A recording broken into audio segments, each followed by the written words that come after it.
Bienvenue dans cette vidéo, je vous retrouve aujourd'hui pour un petit tuto où je vous montre comment réaliser ces mitaines. Donc ce sont vraiment des mitaines très simples, je dirais même les plus simples du monde, puisqu'en fait elles n'ont pas de pouce.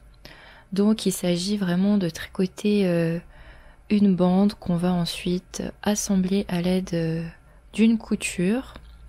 Donc moi je voulais quelque chose de très rapide et de très simple pour pouvoir me couvrir parce qu'il ne vous aura pas échappé qu'il fait vraiment froid ces derniers jours. Mais je me dis que c'est aussi pas mal pour une personne qui débute le tricot et qui cherche vraiment un modèle très simple à réaliser. Donc j'ai filmé les étapes pour vous montrer tout ça. Pour réaliser ces mitaines, vous aurez besoin d'une pelote de laine qui se tricote aux aiguilles numéro 4. Donc là, c'est la laine Drops Merino Extra Fine, une laine que j'aime beaucoup, que j'avais utilisée pour tricoter un bonnet. Elle est légère, elle tient chaud et il y a pas mal de coloris sympas, ainsi que d'une paire d'aiguilles numéro 4. En général, on utilise des plus petites aiguilles pour les bordures en côte. Donc moi, c'est pas ce que j'ai fait. J'ai utilisé les aiguilles numéro 4 pour tout.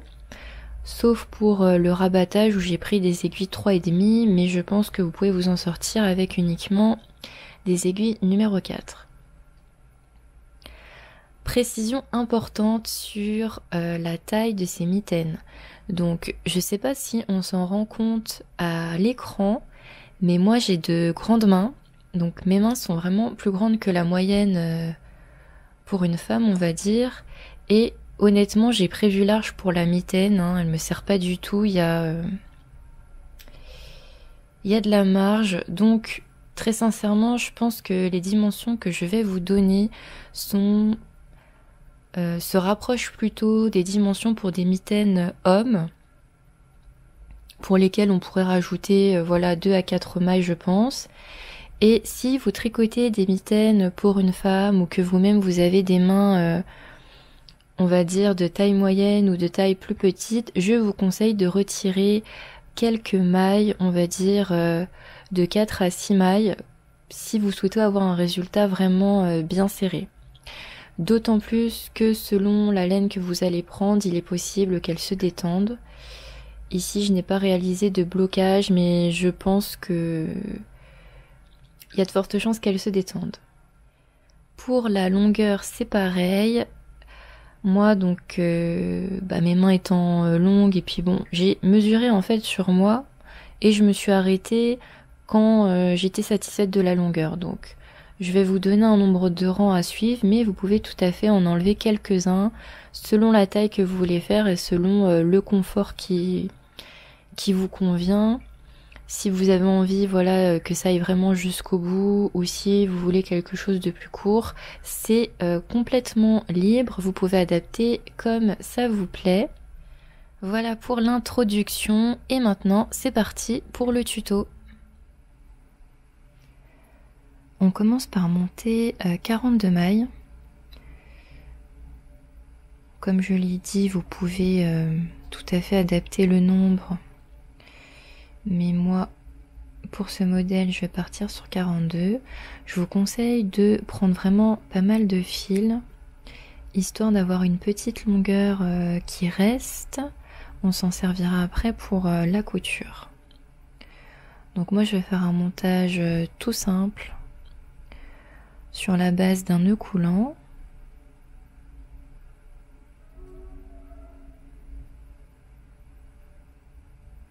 Voilà. Et j'utilise mes aiguilles circulaires, mais il n'y a aucune obligation. On peut tout à fait le faire sur des aiguilles droites. Donc c'est parti pour monter 42 mailles.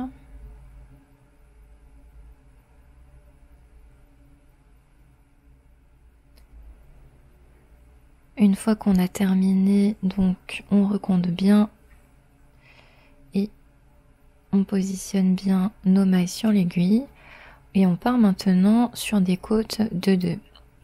Donc les côtes de 2, c'est tout simple.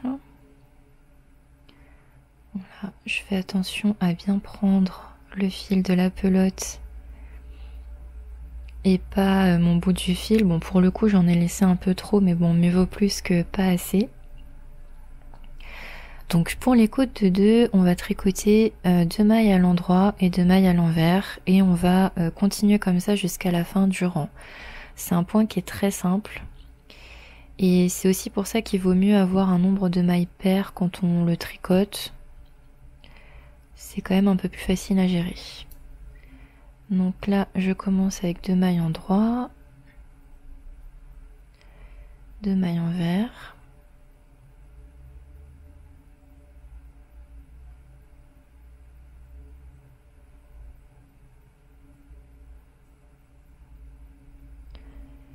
Et je continue comme ça. 2 mailles endroit.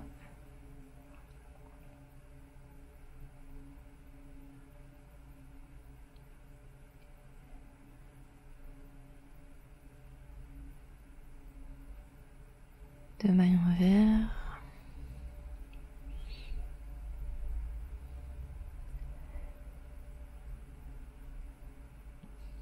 Donc là, on voit que on a une alternance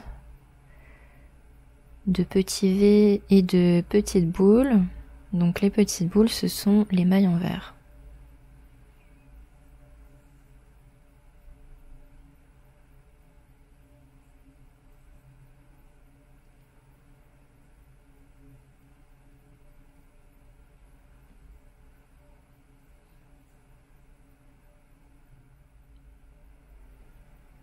Donc une fois qu'on a fini le premier rang,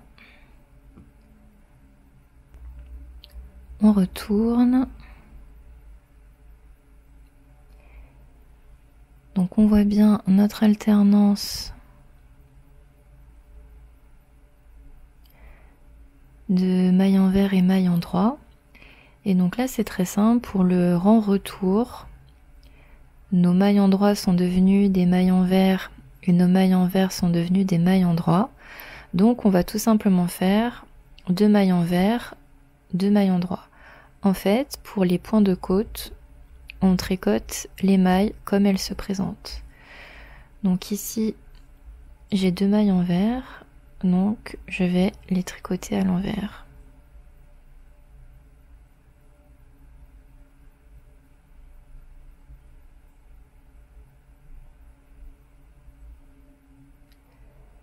Ensuite, j'ai 2 mailles endroits, donc les petits V, je les tricote à l'endroit.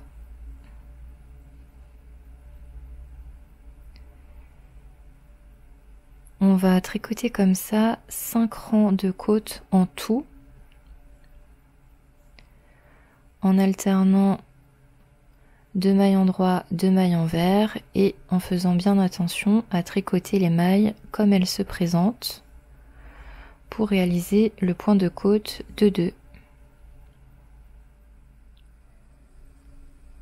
Voilà ce que ça donne une fois qu'on a tricoté 5 rangs de côte de 2.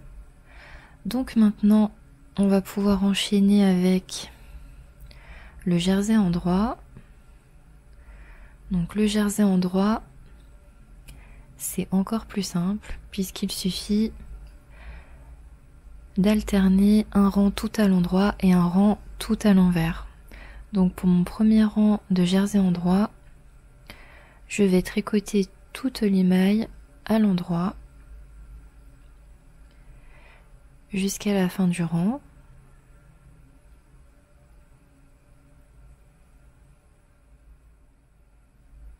Là, je suis arrivée à la fin de mon rang tout à l'endroit. Donc, je vais maintenant tricoter le rang suivant entièrement à l'envers.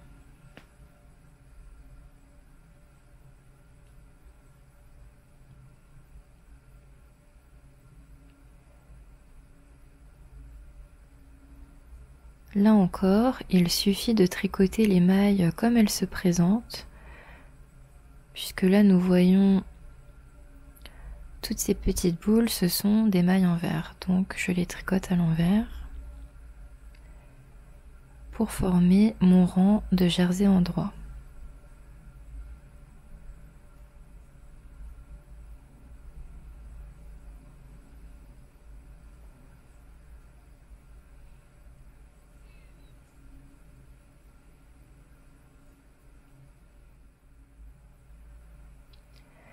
On voit le point de jersey endroit qui commence à se former. Donc ce que je vais faire maintenant, c'est que je vais tricoter 26 autres rangs de jersey endroit pour atteindre 28 rangs en tout.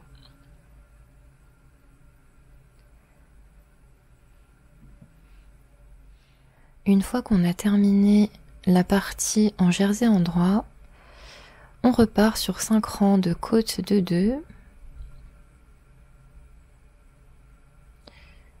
Donc c'est toujours la même chose, 2 mailles endroit, suivi de 2 mailles envers,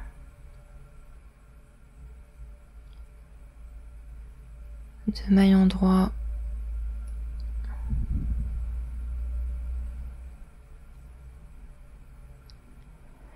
deux mailles envers, et on continue comme ça pendant 5 rangs. En pensant bien à tricoter les mailles comme elles se présentent. Donc les mailles endroit à l'endroit et les mailles envers à l'envers. Après 5 rangs de côte de 2, on a terminé le corps de la mitaine. Donc on a presque terminé en fait, il faut maintenant rabattre les mailles. Donc moi je vais... Alors on peut tout à fait faire un rabattage classique, mais moi je préfère éviter parce que l'avantage des mailles c'est qu'elles sont élastiques et quand on fait un rabattage classique, eh bien on perd cette élasticité et c'est parfois un petit peu trop petit. Donc là ce que je vais faire c'est un rabattage élastique adapté à tout type de côte. C'est un rabattage que j'ai appris grâce à une vidéo de Knit Spirit que je vous mettrai en lien. Au passage, j'ai mis de plus petites aiguilles, donc des aiguilles 3,5 pour le rabattage, puisque j'ai envie d'avoir un résultat bien net. Mais c'est entièrement facultatif avec des aiguilles 4, enfin avec les mêmes aiguilles ce sera aussi très bien. Ça consiste à tricoter les mailles 2 par 2 et à les tricoter ensemble. Donc là encore, on tricote les mailles comme elles se présentent. Ici, j'ai 2 mailles envers, donc je commence par les tricoter à l'envers.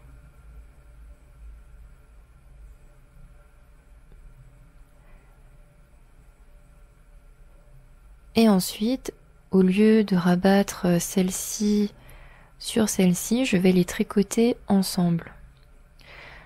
Au lieu de les faire passer de l'aiguille droite à l'aiguille gauche pour les tricoter ensemble, je vais les tricoter directement sur l'aiguille droite en passant mon aiguille gauche à l'arrière, et donc là on obtient quelque chose de... Là on est en train de tricoter 2 mailles ensemble à l'envers. Je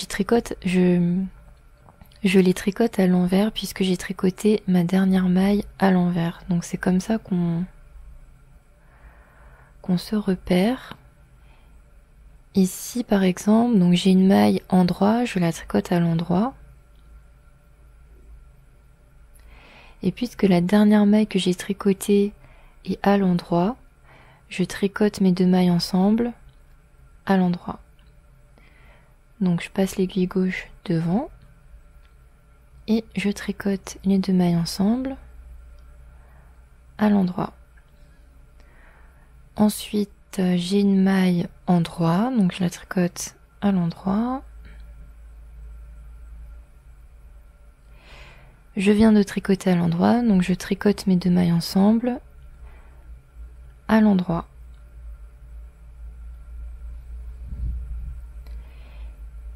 Et progressivement, j'ai cette petite terminaison élastique qui se forme.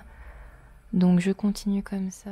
Quand on arrive à la dernière maille, il me suffit de couper le fil. Donc on va laisser là aussi un petit peu de longueur.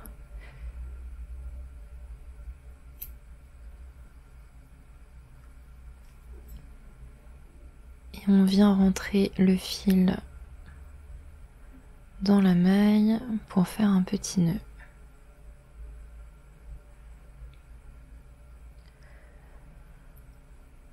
Voilà ce que ça donne au niveau du rabattage élastique. Moi je trouve que c'est plutôt pas mal. C'est pas le rabattage le plus net du monde quand on fait des côtes, mais c'est un rabattage qui est très pratique puisqu'il s'adapte à tout type de côte. Et donc là on voit que on n'a pas perdu l'élasticité de notre bordure. Maintenant il faut procéder à l'assemblage de la mitaine. Donc pour cela, on va prendre une aiguille à laine et on va réaliser nos coutures. Le mieux, c'est de mesurer avec votre main directement. Donc moi, j'ai envie que la bordure recouvre un petit peu le poignet. Donc pour vous aider, vous pouvez mettre des petits marqueurs. Alors,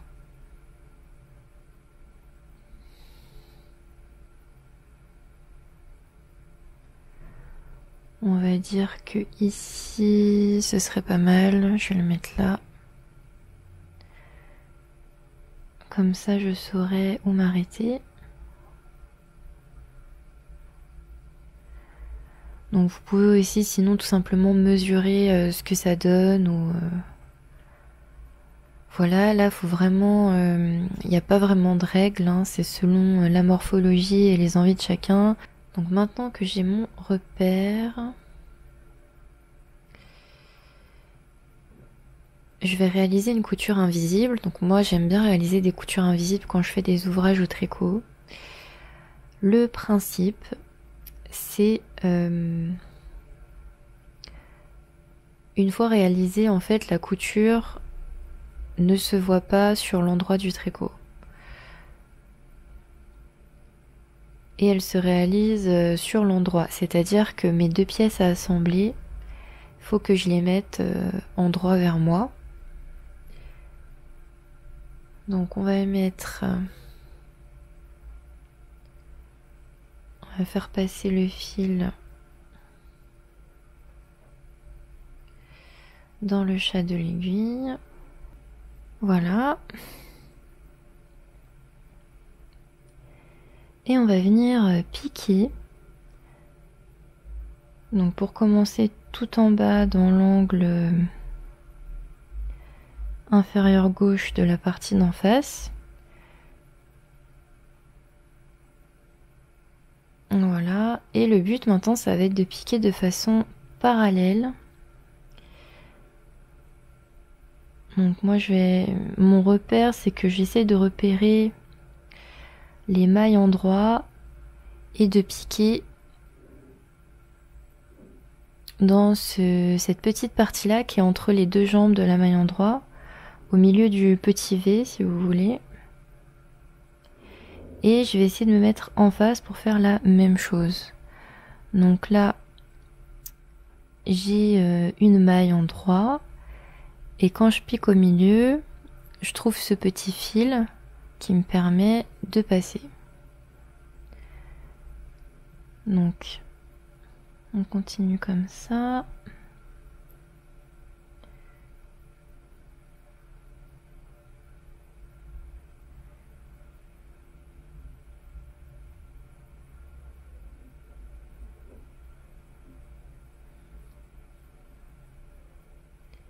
Et on obtient progressivement, avec nos allers-retours, on obtient des petits traits horizontaux. Donc c'est bien de serrer régulièrement pour former la couture et ne pas attendre d'être tout au bout pour serrer, sinon ça va être trop serré justement. Donc on continue comme ça. Donc là vous voyez que la couture est vraiment très discrète. Donc là, c'est pas très joli. En fait, c'est parce que c'est la maille qui est comme ça, hein, mais en fait, si on regarde, on a l'impression d'avoir voilà, 2 petites colonnes l'une à côté de l'autre. Quand j'arrive à mon marqueur, bah, il vaut mieux contrôler qu'on est bon au niveau de l'ouverture.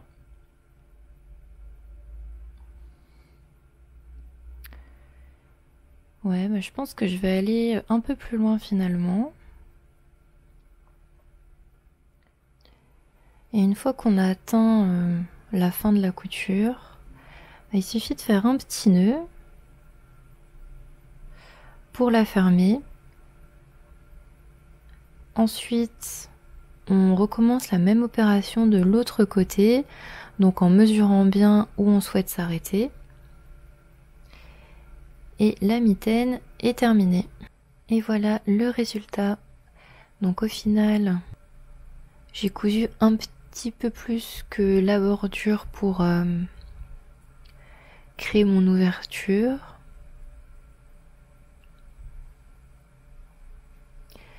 Et ça me donne une mitaine très confortable et passe-partout. Là, pour moi, c'est la forme parfaite.